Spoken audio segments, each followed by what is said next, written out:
सभी मीडिया कर्मी को धन्यवाद, उनके दर्शकों का बहुत बहुत धन्यवाद, प्रणाम।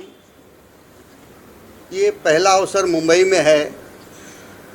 हम सब सौभाग्यशाली हैं कि मुंबई कोरा केंद्र बोरीवली में पहली बार ये होने जा रहा है चातुर्मास श्री शंकराचार्य जी का, जिससे बहुत संख्या में लोगों की भीड़, अनेकों प्रकार के कार्यक्रम रखे गए हैं यहाँ पर, और इसका जो पुण्य लाभ है लोगों को लेना चाहिए।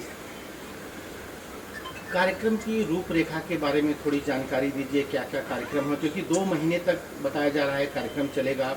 गौ सेवा को लेकर के विशेष तरह से ये आयोजित किया जा रहा है, जरा उसके बारे में। जी, जैसे आपने सवाल किया, ये गौ माता के लिए हो रहा है और गौ माता के लिए हम लोग 33 करोड़ आहुतियों का आयोजन हुआ है। 108 कुंड यज्ञशाला का निर्माण हो रहा है।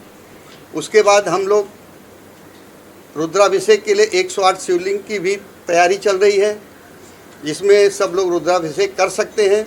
और सबसे मुख्य बात यह है कि 3000 साल पुराना जो आदि शंकराचार्य जी के द्वारा पूजित शिवलिंग है, वो विशेष रूप से यहाँ उसका दर्शन करने का लाभ मिलेगा लोगों को। और भी कई धर्मगुरु यहाँ पर पधारने वाले हैं, कौन कौन होंगे उसमें थोड़ी सी दर्शकों को हमारे जानकारी दीजिए, क्योंकि काफ़ी जिज्ञासा है इतना बड़ा आयोजन जो हो रहा है उसको लेकर के।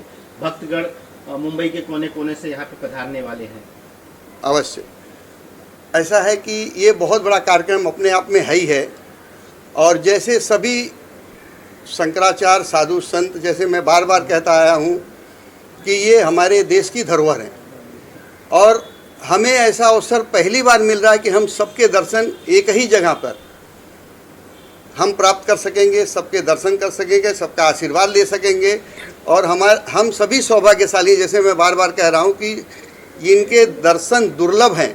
एक ऐसा अवसर मिल रहा है मुंबई कोरा केंद्र में कि सभी लोग सबके दर्शन प्राप्त कर सकते हैं।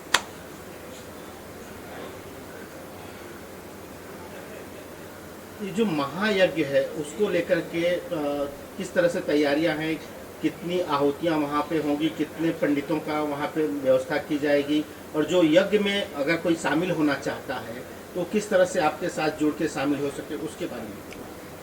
देखिए, 108 कुंडी यज्ञ है। ये सुबह 7 बजे से शाम को 7 बजे तक निरंतर चलता रहेगा। जो इसमें जुड़ना चाहते हैं, भक्तजन, श्रद्धालु जो भी इसमें शामिल होना चाहते हैं, एक हमारा वेबसाइट रहेगा, उस पर उनको रजिस्ट्रेशन कराना है। रजिस्ट्रेशन कराने के बाद उनको टाइम दे दिया जाएगा, आपका समय ये है और आप आइए, आहुति डालिए। और 108 जो हमारे ब्राह्मण देवता आएंगे, गण आएंगे वहाँ पर, वो सुबह 7 बजे से लेकर निरंतर 7 बजे शाम तक यज्ञ चलता रहेगा, सूर्यास्त तक। जी, जगत गुरु शंकराचार्य अभिप्रानंद महाराज जो पधारेंगे, मुंबई में कितने समय तक यहाँ पे रहेंगे? भक्तों को कैसे दर्शन उनका मिलेगा पूजा के बाद? देखिए, उनका आगमन, नगर प्रवेश 7 जुलाई को होगा। 7 जुलाई के बाद में उनका 2 महीने तक लगातार दर्शन का लाभ लोगों को मिल सकता है। समय समय पर हम लोगों को जानकारी देंगे किस समय कैसे कैसे दर्शन उनका प्राप्त होगा। अभी रूपरेखा पूरी तैयार हो रही है और जल्द ही आप लोगों के सामने हम प्रस्तुत कर देंगे। ये भी जानना चाहेंगे, 33 करोड़ आहुति की तैयारियां चल रही है, तो वो किस तरह से संपन्न हो पाएगा, उसके बारे में क्या बताना चाहेंगे और क्या तैयारियां की गई है? जी, 33 करोड़ का हम लोगों ने संकल्प लिया है और उसके लिए प्रबंध भी किया गया है कि 108 कुंड है, उसमें अगर सुबह 7 बजे से हम 7 बजे तक अगर हम आहुति डाल रहे हैं और निरंतर हम करते जा रहे हैं, तो संभवतः हम इसको क्रॉस कर सकते हैं। अगर नहीं किए तो फिर अगले कार्यक्रम के लिए भी हम लोग कर सकते हैं, क्यों निरंतर ये चलने वाला है। आज यहाँ है, कल कहीं और होगा। लोगों को भी इसमें शामिल होने के लिए एक सुविधा उपलब्ध कराई जा रही है, उसके बारे में क्या बताना चाहेंगे? 11 रुपये की राशि से जो है वो जुड़ सकते हैं आहुति में, उसके लिए क्या बताना चाहेंगे? देखिए, इसमें मात्र 11 रुपये, केवल 11 रुपये, जो किसी के लिए बड़ी बात नहीं। हर आदमी, हर व्यक्ति, हर वर्ग का, छोटा व्यापारी हो, छोटा व्यवसायी हो, रिक्शा चलाने वाला हो, पान बेचने वाला हो, रेहड़ी पटरी वाला हो, हर एक के लिए सुविधाएं हमने उपलब्ध कराई है। मात्र 11 रुपये सेवा है। तो कैसे आपसे संपर्क कर सकते हैं अगर किसी को लेना? देखिए, संपर्क है, हमारा एक वेबसाइट होगा और हमारे कांटेक्ट होंगे। देश भर में हमारे अभी लोग जो है इसको प्रचार प्रसार कर रहे हैं, हम समय पर सारे नंबर उपलब्ध करा देंगे। उस नंबर से आप लोग सेवा दे सकते हैं। और एक सेवालय है जो महाराज जी का इसमें चल रहा है, वो पट्टी पे चलने लग जाएगा, फिर उसमें डायरेक्ट वो कहीं से भी उस सेवा दे सकते हैं और आके आहुति दे सकते हैं वो लोग। इसके अलावा कलश यात्रा की भी तैयारी की जा रही है। कलश यात्रा क्या होने वाला है, उसके बारे में क्या बताना चाहिए? देखिए, कलश यात्रा बड़े ज़ोर शोर से हम लोग तैयारी कर रहे हैं। उसमें अभी लोगों का रजिस्ट्रेशन शुरू हो गया है और ये भव्य होगा। और हम अभी संख्या अभी नहीं बता पा रहे हैं, लेकिन हम 4 और 5 तारीख के बीच में संख्या बता सकते हैं कि कितने लोग महिलाएं इसमें भाग ले सकती हैं। और ये भव्य होगा, दिव्य होगा। तो कब होने वाला है ये कलश यात्रा और कहाँ से कहाँ शुरू होगा, कहाँ से समाप्त होगा? जी, ये 9 जुलाई को दोपहर 3 बजे ये गणेश मंदिर वजीर नाका बोरीवली, वहाँ से शुरू हो करके कोरा केंद्र बोरीवली तक आएगा। इसमें कौन कौन शामिल होने वाला है, कुछ बताना चाहेंगे उसके बारे में? देखिए, इसमें सभी लोग शामिल होंगे, छोटे बड़े सब लोग। अपनी अपनी श्रद्धा, जिसकी श्रद्धा है, बड़े लोग भी आ सकते हैं, छोटे लोग भी आ सकते हैं। कोई ऐसी बात नहीं है कि इसमें पर्टिकुलर यही आएंगे। जी, जिस तरह की तैयारियां की जा रही है, आपको लगता है कि पूरा केंद्र जो मैदान है वो छोटा पड़ जाएगा? हाँ, ये सवाल बड़ा सोचने वाला है आयोजकों के लिए, क्योंकि इतना प्रचार प्रसार हो रहा है और करोड़ों लोग आएंगे, तो वाकई कोरा केंद्र छोटा पड़ जाएगा। लेकिन हम लोग इतनी सुरक्षा व्यवस्था रख देंगे कि प्रत्येक को दर्शन मिले, प्रत्येक को हर एक चीज़ का लाभ मिले। यज्ञ का, अभिषेक का, दर्शन का हम लोग पूरा व्यवस्था कर लेंगे।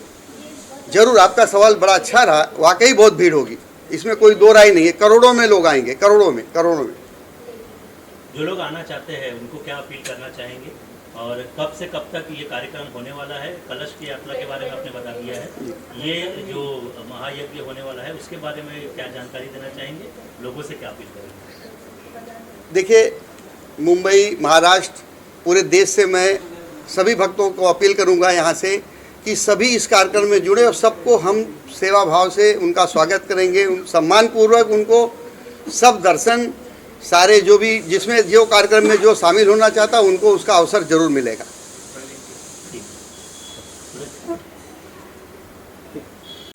जय बद्री विशाल। हमें बहुत खुशी हो रही है ये आयोजन करके। मैं एक आयोजक हूँ इस प्रोग्राम की और मुझे बहुत खुशी है कि ये प्रोग्राम मेरे को मिला। महाराज जी का महाराष्ट्र के अंदर इस भूमि पर आना एक बहुत ही बड़ा हमारे लिए सम्मान है कि महाराष्ट्र की भूमि पे महाराज पधार रहे हैं। और सबसे बड़ी हम लोगों की खुशी ये है कि जो उनका जन्म उत्सव होता है 26 जुलाई को, वो इस दिन हम लोगों के साथ रहेंगे। तो ये सोचकर हम लोगों को बहुत ही खुशी हो रही है। और जैसे कि आपको पता ही है कि इसके अंदर अपना जो हम देवी ये गौ माता है, 33 करोड़ आहुति हम गौ माता को दे रहे हैं। गौ माता एक बहुत बड़ा दर्जा है जो आज हमारे पूरे देश में गौ माता को दिया जा रहा है। एक राष्ट्रीय माता घोषणा की जा रही है। तो हम लोग को बहुत खुशी है इस चीज़ को लेके कि हमें ये महाराष्ट्र की भूमि पर माता को गौ माता का दर्जा दिया जा रहा है। शंकराचार्य जी आ रहे हैं, तो क्या क्या तैयारियां की गई है आप लोगों की ओर से? देखिए, कलश यात्राएं निकल रही हैं। जो जितनी भी लेडीज़ हैं महाराष्ट्र की या कहीं और की भी आके रजिस्ट्रेशन कराएं हमारी वेबसाइट पर, और हम लोग उसके लिए उन लोगों के लिए एक यात्रा निकालेंगे जो बहुत भव्य यात्रा अपना मुंबई के अंदर निकलने जा रही है। अमित जी, आपसे जानना चाहेंगे, आप भी इस कार्यक्रम में जुड़े हुए हैं, किस तरह से आप शामिल हो रहे हैं और क्या बताना चाहेंगे कार्यक्रम के बारे में? चातुर्मास का जो ये कार्यक्रम होने वाला है, जिसमें हमारे शंकराचार्य जी महाराज जी हमारे अभी मुक्तेश्वरानंद जी पधार रहे हैं, तो सबसे पहले तो आपके माध्यम से मैं ये बताना चाहता हूँ कि ये हमारे लिए बहुत ही सौभाग्य की बात है कि वो महाराष्ट्र की धरती पे वो अपने कदम रख रहे हैं और यहाँ इतना बड़ा आयोजन कर रहे हैं जो कि पूरे 60 दिन होने वाला है, जिसमें कई प्रकारों के कार्यक्रम होंगे। गुरुजी महाराज जी अपने उद्देश्य देंगे लोगों को और कई भक्तगण आएंगे। और मैं एक चीज़ आप लोग को ये भी बताना चाहता हूँ, ये कार्यक्रम सिर्फ महाराष्ट्र या किसी राज्य का नहीं है, ये कार्यक्रम हर उस सनातनी का है जो इस धरती पे रहता है। तो ये एक बहुत बड़ा अवसर मिला है हमें इस कार्यक्रम को लोगों तक पहुंचाए और सनातन की शक्ति या सनातन के क्या फ़ायदे हैं, सनातन क्यों ज़रूरी है, ये हम लोगों तक पहुंचाएं। और इसके अलावा जैसा कि आप जानते हैं कि गौ रक्षा के लिए एक 33 करोड़ आहुति का भी एक कार्यक्रम नियोजन किया गया है। तो जैसे कि आप जानते हैं पहले के जो समय में गायों को क्यों पहली रोटी घर से, चाहे वो कोई भी हो, लेकिन पहली जो रोटी होती थी घर से वो गायों के लिए निकाली जाती थी। तो गायों की सेवा करने से क्या सौभाग्य मिलता है, क्या आशीर्वाद मिलता है, या फिर गाय हमारे ज़िंदगी में क्यों उपयोगी है। और बस यही सारी चीज़ें हैं जिसका हम कार्यक्रम के माध्यम से लोगों तक संदेश पहुंचाएंगे। आयोजक टीम में आप शामिल है तो किस तरह की तैयारियां की जा रही है, लोग जब आएंगे और वीआईपीज़ जो आने वाले हैं उनके लिए क्या आयोजन किया जा रहा है, क्या तैयारी की? कार्यक्रम समिति में जैसे कि हम हमारे जो वरिष्ठ है हमारे समाज सेवक श्री एम.एल. सोनी जी के नेतृत्व में हम रोज रूपरेखा, कार्यक्रम की जो रूपरेखा है वो हमने यहाँ पे डिसाइड की है, जिसमें सबका अपना अपना डिपार्टमेंट है, सब लोग अपने अपने तरीके से कार्यक्रम को हैंडल करेंगे, सबको अपनी अपनी जवाबदारी दी गई है। तो इसी प्रकार हम कार्यक्रम को अच्छे से कार्यक्रम अच्छा और सफल बनाने की कोशिश करेंगे।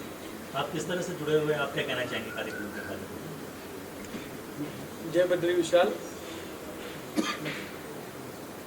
ठीक। करीना से हमारे वरिष्ठ एम.एल. सोनी जी हैं, जिनके सहयोग में हम लोग ये काम करने जा रहे हैं, ठीक है। तो उस हिसाब से हमारे पास बहुत सारी महिलाएं इसके अंदर आके रजिस्ट्रेशन करा सकती हैं और कोई लिमिटेशन नहीं है इसका। इसके अंदर बहुत सारी महिलाएं आ सकती हैं, ऐसा कोई लिमिटेशन हमने दिया नहीं है और व्यवस्था हमारे पास भरपूर है इसके लिए। आपकी जो प्रबंधन समिति वगैरह है, महिलाओं की टीम कितनी रहेगी उनकी देख रेख करने के लिए, उनकी सुरक्षा के लिए? देखिए, ऐसा कहूँ मैं कि महिलाओं की कितनी टीम रहेगी ये तो मैं बता नहीं सकती, क्योंकि अभी तक हमारे पास रजिस्ट्रेशन हुए जा रहे हैं। तो इस हिसाब से महाराष्ट्र, आप देखिए महाराष्ट्र छोटा नहीं है, बहुत बड़ा है और महाराष्ट्र से बाहर भी लोग हमें रजिस्ट्रेशन कर रहे हैं। तो मैं कुछ कह नहीं सकते कि ये कितनी संख्या इसमें बढ़ सकती है, पर हाँ, हमारा उनके लिए मोस्ट वेलकम है इस चीज़ के लिए। जितनी भी महिलाएं आए हम लोग उनको सम्मान करेंगे। जिस प्रकार से रजिस्ट्रेशन हो रहा है अब तक का, जी, क्या अनुमान लगाया जा रहा है कि कितनी संख्या में लोग आ सकते हैं? करोड़ों की संख्या तो अभी लोग आएंगे। सोचिए ना, 33 करोड़ आहुति जा रही हैं, कोई छोटी बात नहीं है इसमें। ठीक। ठीक था।